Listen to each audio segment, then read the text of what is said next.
Hey guys, welcome back to another video, and today I'll be talking about a game that I love a lot, Magic. So today, I'm going to be talking about the one thing that I love to do in Magic, and that would be running elves. So today, I'm going to make, well, I guess, fairly long guide on how to play elves. So, I'm going to break it down into steps. Step number 1, ramp. That's it. That's the end of the video. Alright. Seriously, though, pretty much, if you're going to run elves, you need to know how to channel this ramp into more elves, more powerful elves, elves that can do more. And some of the best ways to do this are Elvish Mystics. Now, Elvish Mystic is a elf druid that can tap for 1 mana. This mana you can add to your mana pool. This helps when playing lots of other creatures. So say you are on turn 2. Obviously you had to have had the mana to play it. So that gives you 2 mana, which you can then use to cast Emerald Medallion, which makes green spells that you cast cost 1 less to cast. So, obviously, I'm sure you can see how that can be a big help to you. Of course, ramping isn't the only thing elves are good for. It's also good for populating, such as Thorn Lieutenant. Every time it becomes the target of a spell or ability of your opponent, you get a 1/1 elf. That can be very, very useful. Another card, Ren's Rumpack Master. You can tap 3 to put a 2/2 green wolf token onto the battlefield. So, like I said, overpopulate, you just get a bunch of creatures and swing them for game. And then, of course, there's the actual elves. Elves that actually help your elves. Elves that are good for pretty much just elves and not just ramp. Something that can be very difficult to find. Dwinnen. Gilt-Leaf Daen. I don't know how to say that. Sorry about that. It gives all other elves you control +1/+1, and every time it attacks, you gain 1 life for each other attacking elf. So that can be a lot of health, especially when you bring in cards like Ren and Thorn Lieutenant, which give you more elves. Now, that means that you'll also be getting bigger elves, so instead of a 1/1 elf, you'll be getting a 2/2 elf.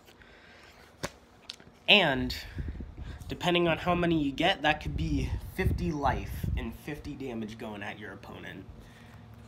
That's a lot of damage.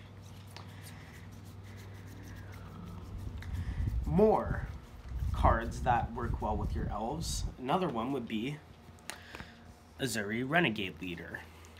Ezuri is one of those cards that you really don't have to run, but it becomes very fun when you do run it.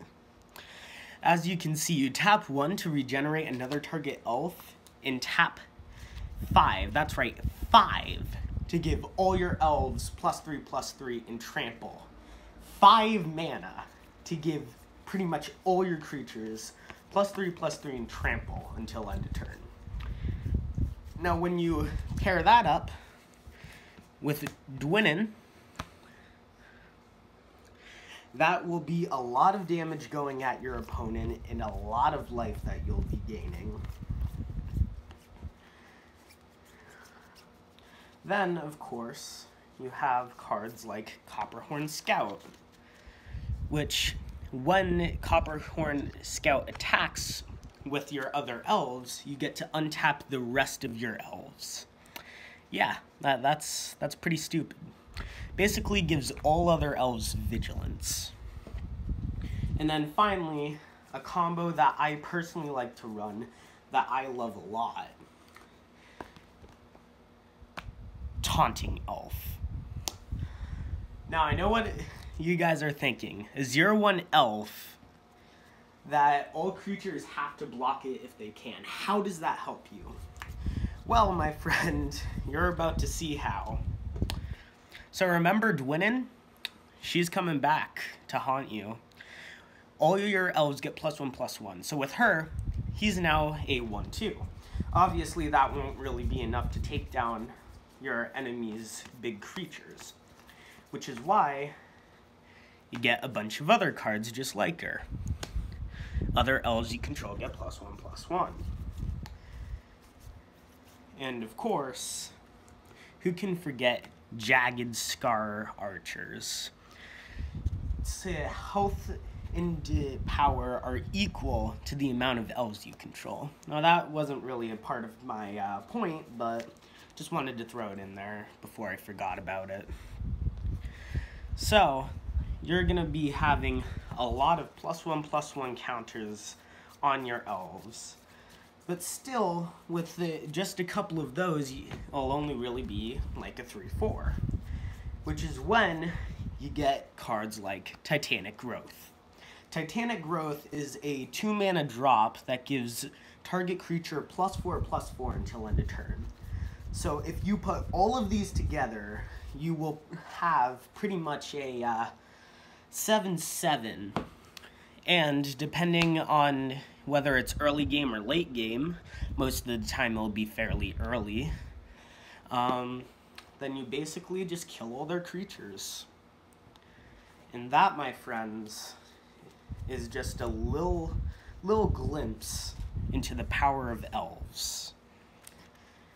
I hope you enjoyed the video, and if you want more tutorials like this, please hit the like and subscribe button, and I will see you guys later. Thanks for watching.